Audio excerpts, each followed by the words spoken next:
when it comes to media. And that's a medium, right? It's a frequency, it's a vibration. So whatever it is that you tune into, you're going to turn into. I think that the heaviest influence on young women right now in this state, in this culture where we are in, is social media and all sorts of mediums. Again, because what you see all the time, what your diet is, what you're watching, what you're feeding your soul, what you're feeding your mind, you're going to turn into that thing. Who's ready for some Girl Talk? Welcome to Girl Talk. I'm Nicole D Miller, author, blogger, speaker, hybrid book publisher, and your host. At Girl Talk, we are a safe space for female leaders to engage in healing and edifying conversation. This is your Me Too empathetic corner, where we have authentic and transformative dialogue designed to uplift and connect high-achieving women like you. Are you looking for a safe space to cultivate sisterhood with other like-minded female bosses? Leave your cape at the door and join the conversation. Thank you guys for joining the conversation, part 2 of Pretty Girls vs. America. I'm your host, Nicole D Miller. Today, we're continuing to peel back the layers on a topic that hits home for many of us: how our self-perception as women is shaped by our culture, the curated lives we see on social media, and the lack of healthy messages growing up. I'm joined by fellow gurus Jamia Lewis, Nikki B, Camille Janae, Lisa Evans, and Lisa Nichols. We'll explore how parents are evolving under the influence of social media and what that means for the next generation.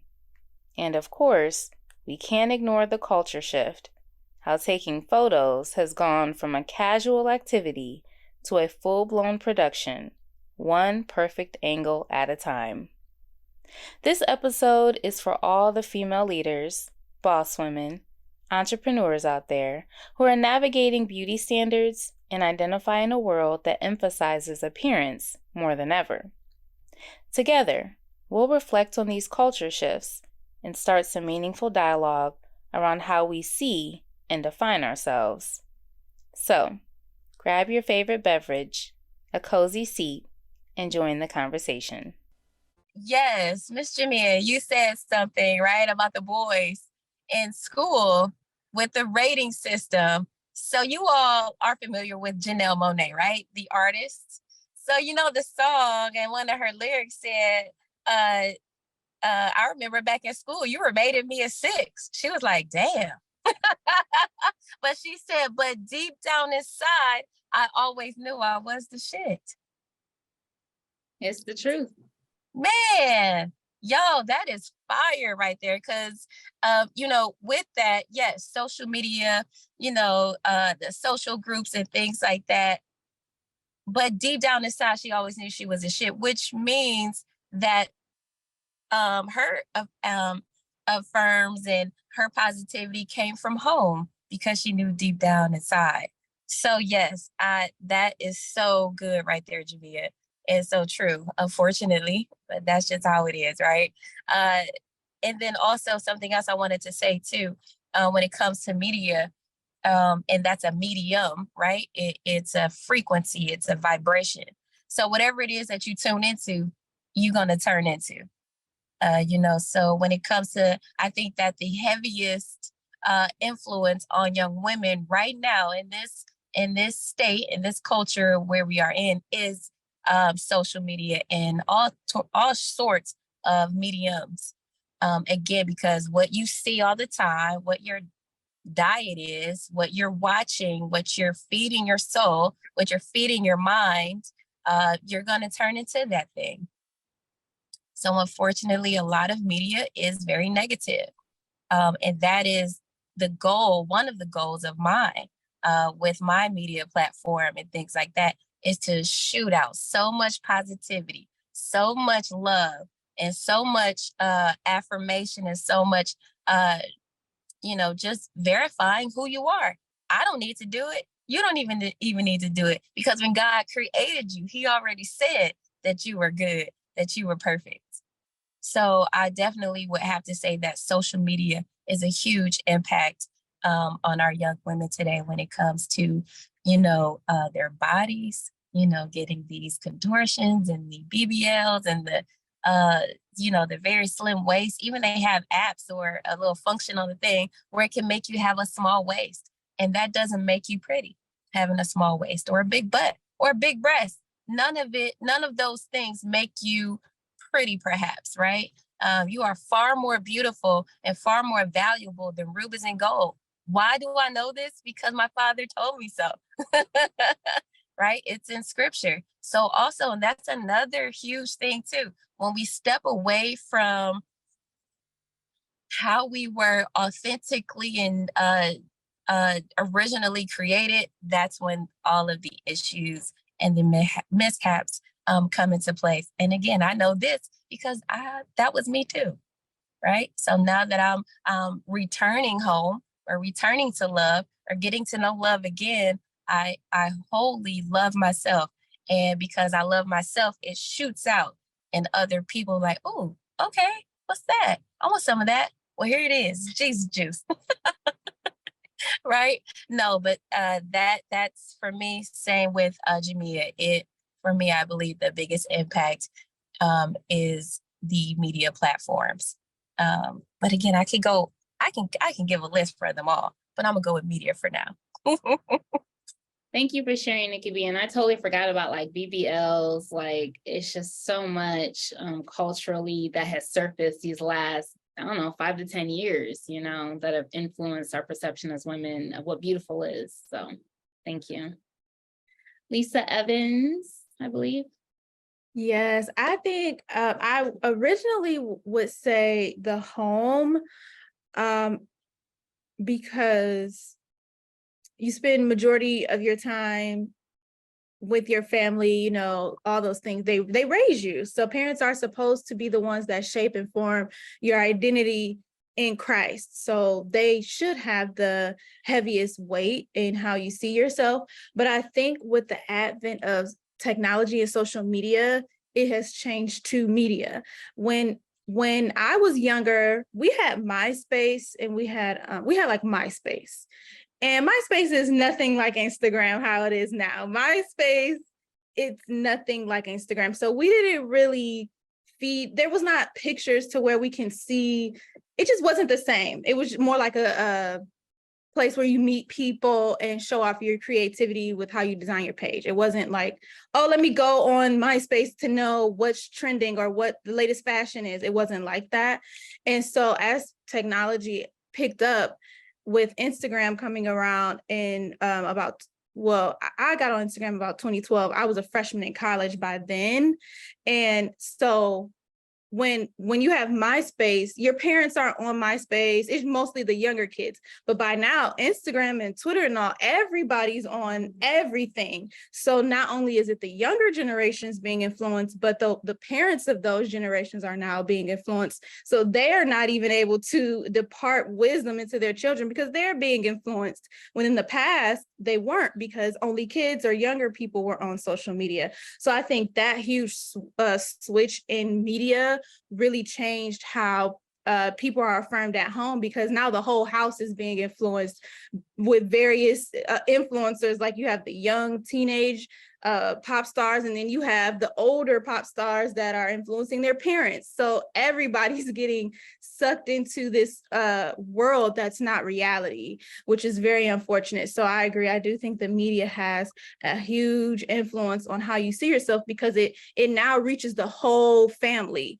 There's an app for everybody in the family now, when previously it was just the younger people who are on MySpace and Twitter, and versus like the grandma, mom, everybody is now on all social media. So everybody can just get sucked into this world that's not healthy.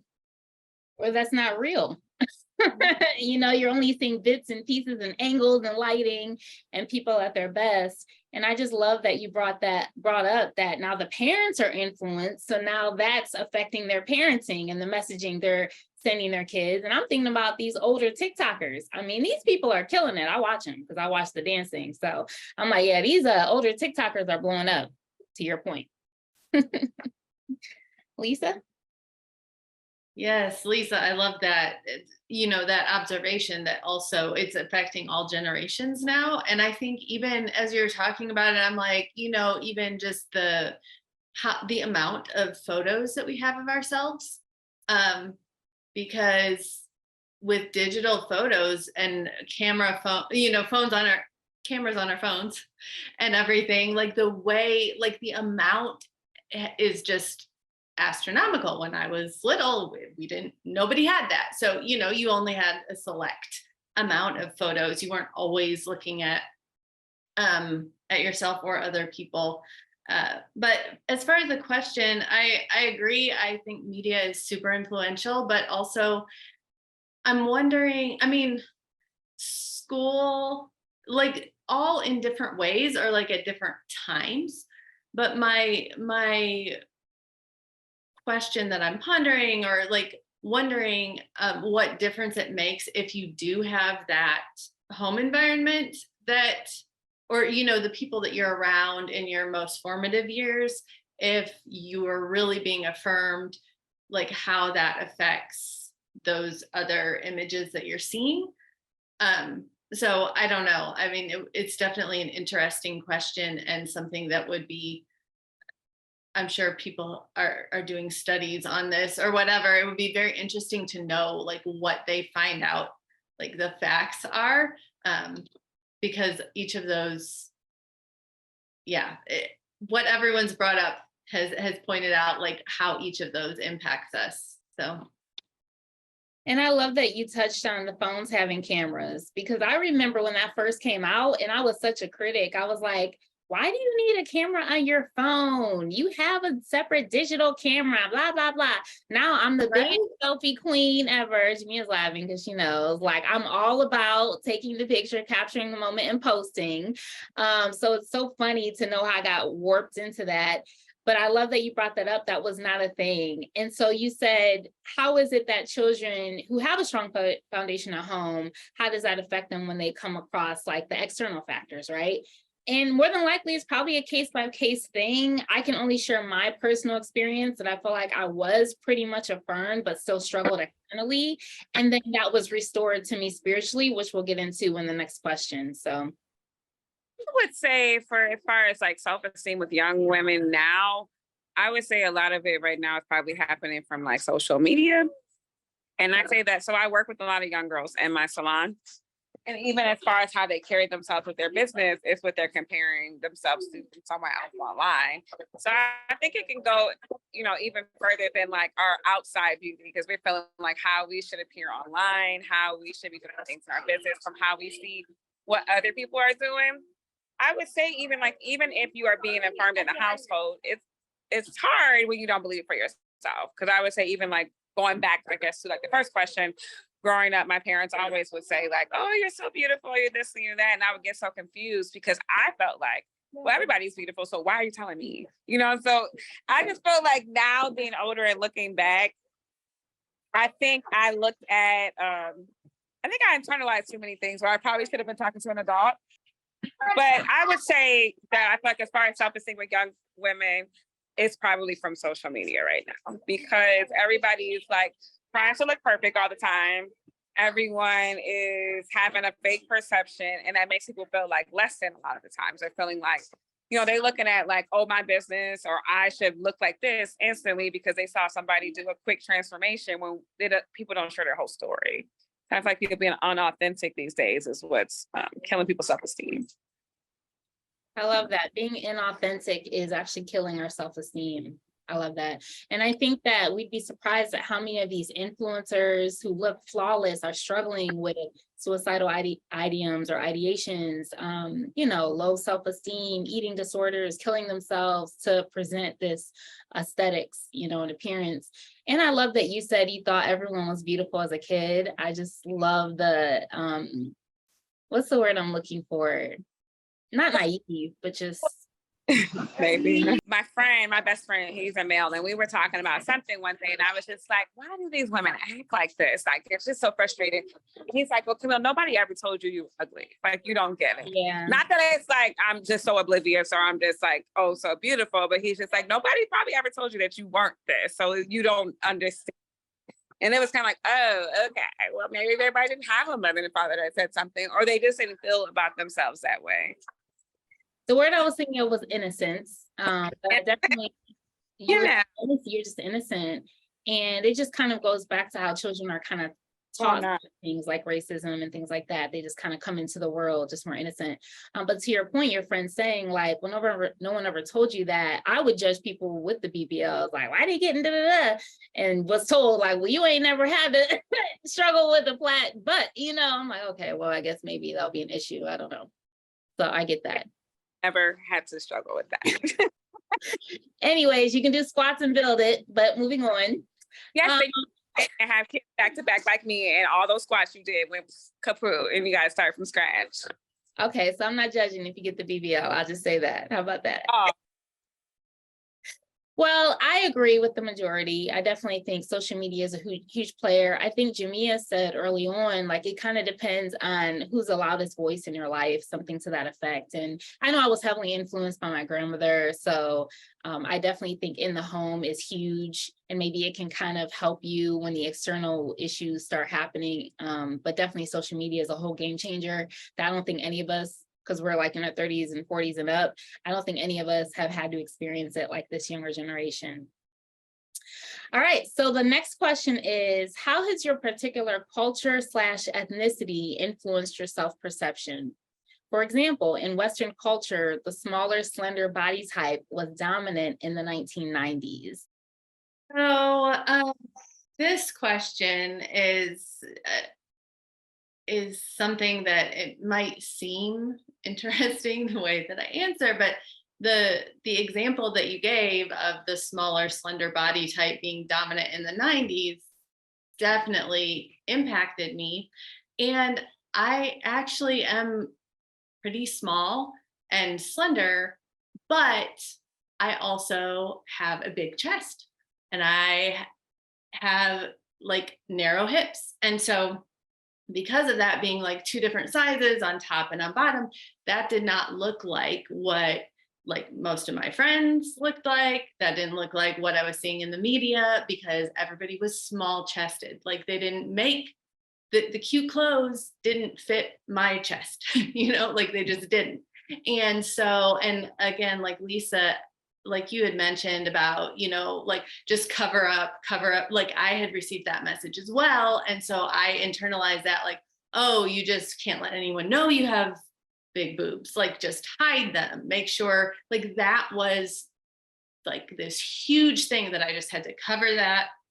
And then it just, I couldn't wear all of the things that people were wearing because, I mean, I could, but it didn't look the same on me. And so that really like affected my, you know, childhood, young adulthood, because I felt like I don't fit what they're looking for. Thank you for reminding us about the big boob problems. I definitely struggled with that. I just had a flashback of getting stuck in a dressing room one day in a junior store because I could get the shirt on, but I couldn't get it off. And I was on the phone with my best friend at the time, like, girl, I can't get out this shirt. So it's real problems out here. Okay. Wow, this is such a good question. Before I answer, I just have to say that I love this panel. This talk is so good. It's a lot of times we have conversations and they're empty, right? But this right here, this is full. You can tell that it's coming from a real, genuine, authentic place, right? And so I just love everyone's perspectives and your story. So it's really giving me life right now. So how has the culture influenced my self-perception? So I'll take it here specifically to hair, right? Growing up, I had a lot of hair, lot of hair, a lot of hair, and it was really long. It was thick, and no one really knew what to do with it. My aunt decided to continue her education in cosmetology, right? So I was pretty much her guinea pig.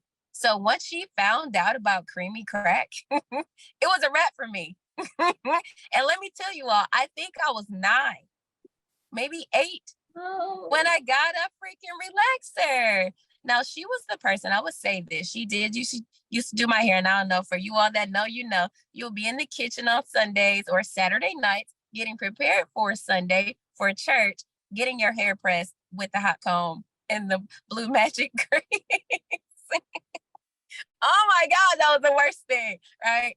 So when she realized that there was a thing called creamy crack or relaxer, right? Because there's a difference between a perm and a relaxer. The relaxer straightens your hair, relaxes it. So she did that. So for all of that time, through the rest of elementary, middle school, high school, college days, no college, working, I had a relaxer and felt that I needed to have it in order to conform in this world, because my hair is nappy and it's coarse and it ain't gonna be maintainable, right? But I realized, and that was like, 90s, early 2000s, things like everybody was wearing their hair straight. But then I realized probably about 4 years ago, oh, I actually have a nice curl pattern. And I want to show everyone how beautiful my curl pattern is. And I did just that.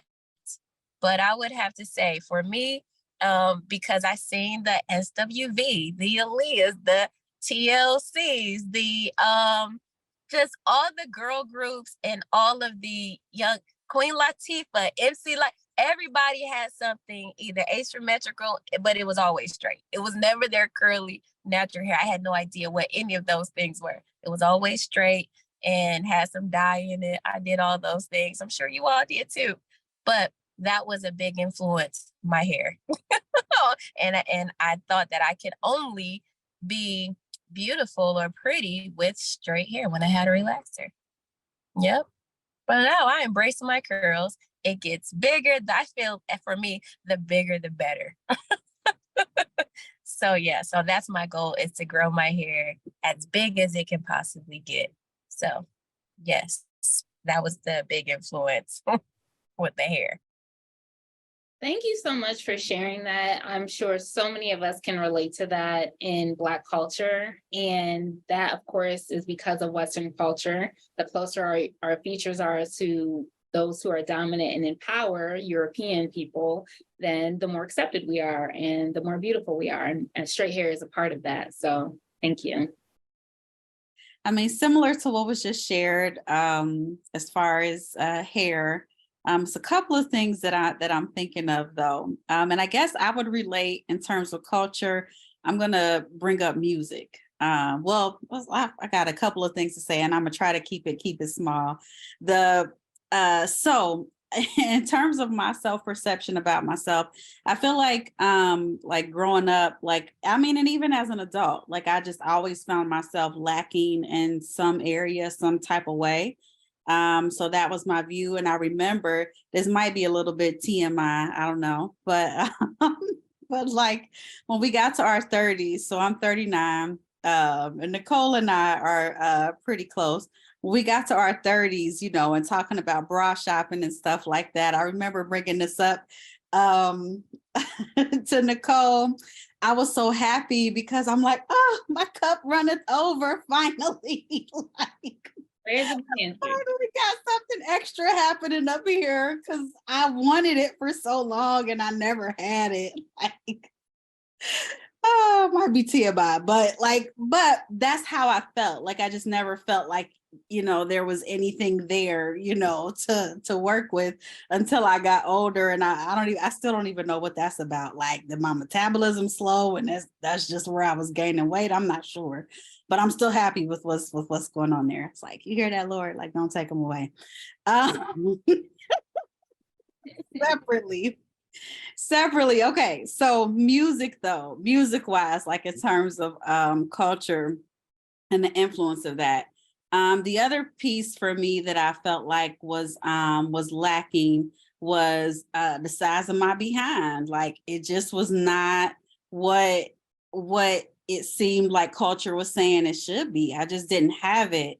And I think about all these different songs, like particularly like late 80s, early 90s. And why was I even thinking about that then? I was like a little girl, like, but you know, the song Doin the Butt. I don't remember the name of the group. Like, you know, they go down the whole list getting everybody's name. So-and-so got a big old butt. Oh yeah. Now one, my name wasn't in it because my name was too different. And then two, like I didn't have one. I just remember I would be thinking like, but I don't really like, I don't have it.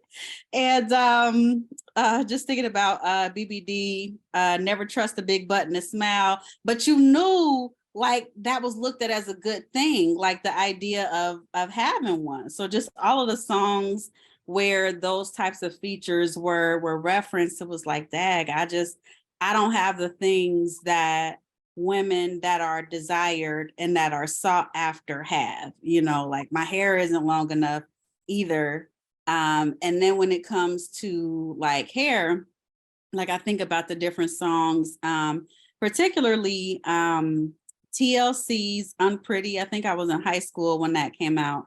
And I just remember that being a song that really resonated, like, yeah, like, you know, nobody else should be able to make you feel unpretty, even though, you know, I would still feel that way, but that just being something to refer to. And then when India Arie's song came out, like I Am Not My Hair, like that just really being an empowering song, to just shift the view, like, you know, I can wear my hair however I want, you know, and it's not a marker on what I am or what I'm not, you know. So so definitely what was in, I guess I say all that to say music for me was a really big one, just because that was another way that what you had was either talked up or, you know, like if you ain't have it, you know, so.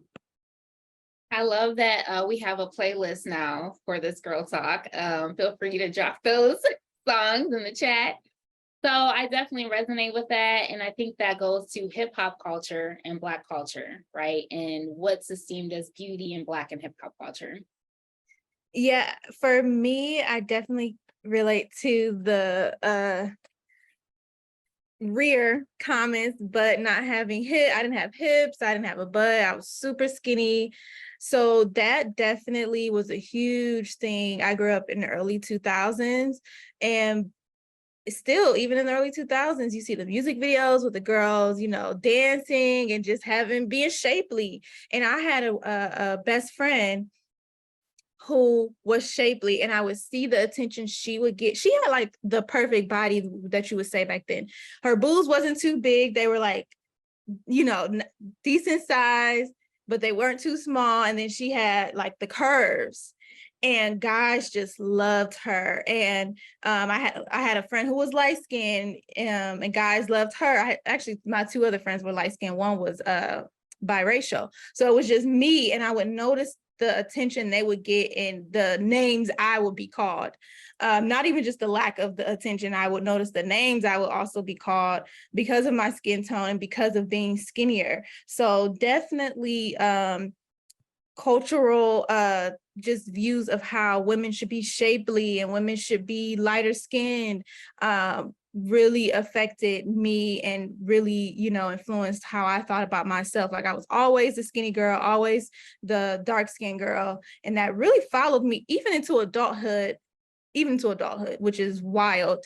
I'm just now like getting some weight on me when I probably definitely after I got married, that love weight. And then that COVID weight started to fill me out, and just growing older, I'm like, okay, so I'm getting a little bit of weight on me. Like, you know, I'm starting to look like how a woman should look, you know, those types of things. So I have to be aware, even with, we were talking about the BBLs, it's always the underlying reason, like, why are you getting a BBL? You know, I personally would not do that, even though you would think I would want to, because it's like, am I doing it to feel better about myself? And if I'm doing it to feel better about myself, I don't need to get it. So I still have to constantly like check myself and make sure I'm not in the gym doing 50, 100 squats to get a butt because I just want to look like how a woman should look. Like if I want to naturally, you know, if I want to fill out a little bit or, you know, get some muscles, tone up a little bit, that's fine. But I have to check my motivations for wanting to gain weight or wanting to have a bigger butt or wanting to do certain things to my body to make sure it's not rooted in insecurity that I could be still carrying from childhood. Wow. There were so many nuggets in this discussion, and I agree with Nikki B when she said how full and authentic it was. She also reminded us that when we step away from the original intent of the creator, that's when the distortions start. When our view of ourselves is distorted, we start altering our appearance based on this false perception. Celebrities are huge on distorting their appearances, and we see it online and on TV. Unfortunately, they're the ones who lead our culture, so people who are easily influenced by them adopt the same dysfunctional mentality. Another good point that was brought up by Lisa E. is that for the first time in history, parents are now influencing children based on social media. Everyone is sucked into this world that's not reality. It's so wild to think about that when I'm a grandma, all of the generations will have been heavily influenced by social media, because my generation is when it took off. Lisa E. shared that her first remembrance of social media was MySpace. I never got into MySpace, but my senior year of college was when the Facebook came out, and it was only for college students. So I kind of got grandfathered in, and social media has been on this speeding bullet path ever since. One of the observations Lisa Nichols shared was how even just the amount of photos we take now is astronomical. When my mom was a kid, she barely had any pictures of herself. I was lucky enough to have a little baby book made, but that's still nothing compared to the excessive number of digital photo albums we now have online, myself included. And who here remembers the hot comb? I still have PTSD. I honestly don't have any real memories of getting my hair pressed, but I can smell the burning hair and cringe at the thought of that sizzling comb hitting the back of my earlobe. So I know it happened. Which brings me to my next question. How old were you when you got your first perm? My parents didn't allow me to get one until I was 13, which I'm grateful for. But I've heard horror stories of others who were much younger. If you were super young, how did that affect your self-esteem? Were you told that your hair was too nappy or kinky and hard to do? There are so many complexes we women have to work through that stem from childhood. Over and over, the theme of having to alter our appearance to please others kept coming up in this discussion. I don't fit what they're looking for, Lisa Nichols vulnerably shared. Those with larger breasts at younger ages were told to cover up. We as Black women were told to straighten our hair. It wasn't even until 2019, when the Crown Act was passed, that legally we were advocated for to wear our natural hair in the workplace. It's so sad that that needed to even be a law. Yet I've been very sensitive to my corporate coworkers who would look at me a certain way if I changed my hair weekly from one wig to the next or wore a wild fro. Anyways, I hope we've given you guys enough food for thought. Ultimately, in part 2 of this discussion, we landed on these 2 points. What's the loudest voice in your life influencing you? And check your motivations for wanting to enhance your appearance. Oh, and don't forget to tap into our little playlist, courtesy of Jamia, in the show notes. It's sure to take you down memory lane. Okay, So we have one more part to this meaty conversation that you won't want to miss. Make sure you catch part 3 of Pretty Girls versus America. And remember, sis, I attract amazing women doing amazing things. So guess what? That means you're amazing. Don't forget to subscribe, rate, and review this podcast. To continue the conversation, join our Girl Talk community by following @GirlTalkCLE on Instagram and Facebook.com/HTOHB, where you can join the Girl Talk Facebook group. You can follow me personally on Instagram @HTOHB, on Facebook.com/HTOHB, and at YouTube.com/@HTOHB. Feel free to reach out via email info@indiemillerpublishing.com. If you're a writer who wants to take the next steps into becoming a published author, you can book a one-on-one consultation at indiemiller.pub. Just let me know you heard about my publishing house through Girl Talk, and I'll give you a 50% discount on our one-on-one. If you'd like weekly inspirational nuggets, you can subscribe to my blog and monthly newsletter at NicoleDMiller.com, where you can learn more about me and my writings.